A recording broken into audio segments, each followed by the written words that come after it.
ఇప్పటికే టీజీతో రిజిస్ట్రేషన్ కేంద్రం నోటిఫికేషన్ ఇచ్చిన తర్వాత అమల్లోకి రాష్ట్రంలో వాహనాల రిజిస్ట్రేషన్ కోడ్ను టీఎస్ నుంచి టీజీగా మార్చేందుకు రాష్ట్ర మంత్రి మండలి నిర్ణయం తీసుకున్న నేపథ్యంలో తదుపరి ప్రక్రియపై రవాణా శాఖ దృష్టి సారించింది. ప్రభుత్వ నిర్ణయాన్ని వివరిస్తూ కేంద్ర రవాణా శాఖకు సోమవారం లేఖ రాసినట్లు తెలుస్తుంది. ఈ విషయంలో ఏంటిదంటే స్టేట్ బైఫర్కేట్ 2014 జూన్ 2లో మనకు స్టేట్ అలగైన తర్వాత అప్పుడు 29వ స్టేటు ప్రారంభమైంది. పార్లమెంట్లో బిల్లు పెట్టిన తర్వాత ఇదే తెలంగాణ రాష్ట్రానికి బీఆర్ఎస్ అంటే టీఆర్ఎస్ ఉండే కాబట్టి తెలంగాణ రాష్ట్ర సమితికి ఈయన ఏం చేసిండు, తెలంగాణ సమితి అన్నట్టుగా టీఎస్ పేరు పెట్టుకున్నారు. అంటే ఇది ప్రజలు అడుగుతున్నారు, ప్రజలు అడిగిన దానికి వీళ్ళు చేసింది.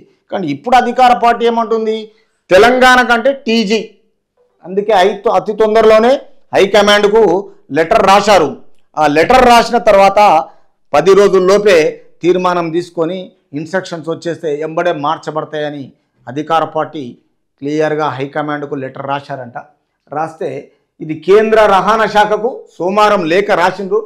ఆ రవాణా శాఖ నుంచి లెటర్ రాగానే ఇమీడియట్లీ ట్రాన్స్పోర్ట్ కమిషనర్కు ఇన్స్ట్రక్షన్స్ ఇస్తారు. తర్వాత తెలంగాణ స్టేట్ మొత్తం అప్పుడు టీజేగా కొనసాగుతాయి. ప్రతి కొత్త వెహికల్స్ మాత్రమే, పాత వెహికల్స్ మాత్రం ఉండయి.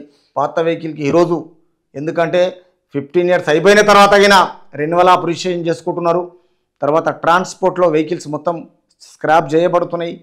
ఇంకోటి ఎడ్యుకేషన్ ఇన్స్టిట్యూట్ పర్పస్ వెహికల్స్ కినా 15 సంవత్సరాలు అయిపోతే, ఎందుకంటే పిల్లలకు వెహికల్స్ కండిషన్లో ఉండాలి కాబట్టి ఇలాంటి వెహికల్స్ గురించి 15 ఇయర్స్ అయిపోతే అన్నీ తీసేస్తున్నారు.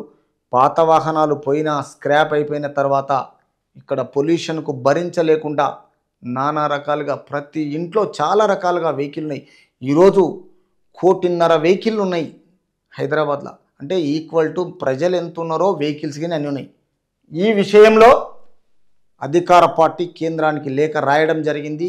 అతి తొందరలో రాగానే టీజే నెంబర్గా మార్చుతారంట. చూద్దాం, అది వెయిట్ చేద్దాం.